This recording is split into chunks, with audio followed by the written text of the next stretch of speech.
Okay જી sir આજથી વિક્રમ સંવત 2082 શરૂઆત થઈ રહી છે ત્યારે હું કૌશલ ગેહલોત પોલીસ કમિશનર સુરત મારા પરિવાર તરફથી મારા સુરત શહેર પોલીસ પરિવાર તરફથી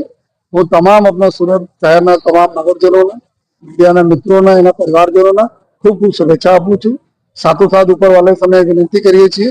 કે ભગવાન અમારા સુરતના શહેર તમામ લોકોને જો ખૂબ સારા સ્વાસ્થ્ય રાખે છે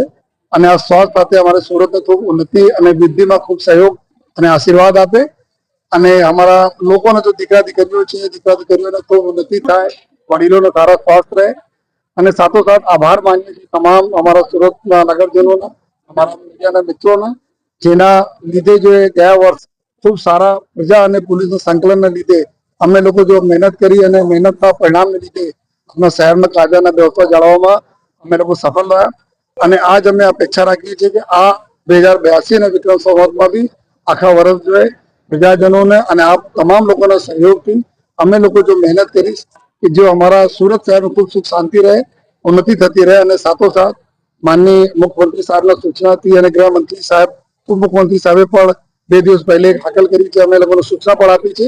કે અમારા પ્રજાજનો જો પોલીસ સ્ટેશન કોઈ પણ અધિકારી પાસે સીધા પહોંચી શકે, આ એના મનમાં બી નહીં આવે કે અમે કોઈના માધ્યમથી અમે લોકો પોલીસ સ્ટેશન જઈએ જોઈએ, તો એવા અમે લોકો પ્રયાસ કરીએ છીએ કે આ પ્રકારના માહોલ સર્જાય। અમારા જેટલા બી પ્રજાજનો છે એના પોલીસ સ્ટેશન શક હોય તો આવવાની જરૂર નહીં પડે એવા માહોલ રહે, લેકિન છતાં અગર કોઈ આવે તો એના તાત્કાલિક કામ થાય એવા અમે લોકો જો પૂરા આખા વર્ષ મહેનત કરી છે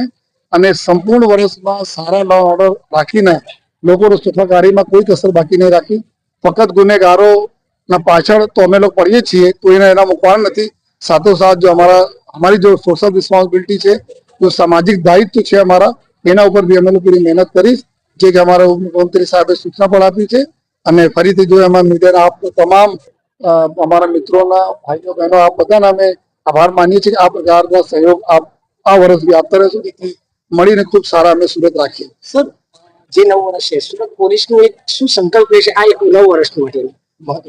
માનનીય ઉપમુખ્યમંત્રી સાહેબને એક સૂચના પણ આપી છે કે નાના જો ડ્રગ્સના પેડલર છે એના ઉપર બી ટૂંકી પડવાના છે, એના પણ નહીં મૂકવાના જોઈએ અને સાથોસાથ જો પ્રજાને રંજાડતા કોઈ પણ વ્યક્તિ હોય એના નહીં મૂકવાના જોઈએ। તો અમારા લોકો નિર્ધાર છે કે જો નાર્કોટિક્સના સમસ્યાને દૂર કરવા માટે અમારે બરાબર અમે એના પાછળ પડવાના છીએ। સાયબર ક્રાઇમ તો અમારે પ્રિયોરિટીમાં રહે છે, સાથોસાથ जो प्रजा जो रोज छोटी मोटी भी बहुत सारी एवं जो सोसाइटी हो कि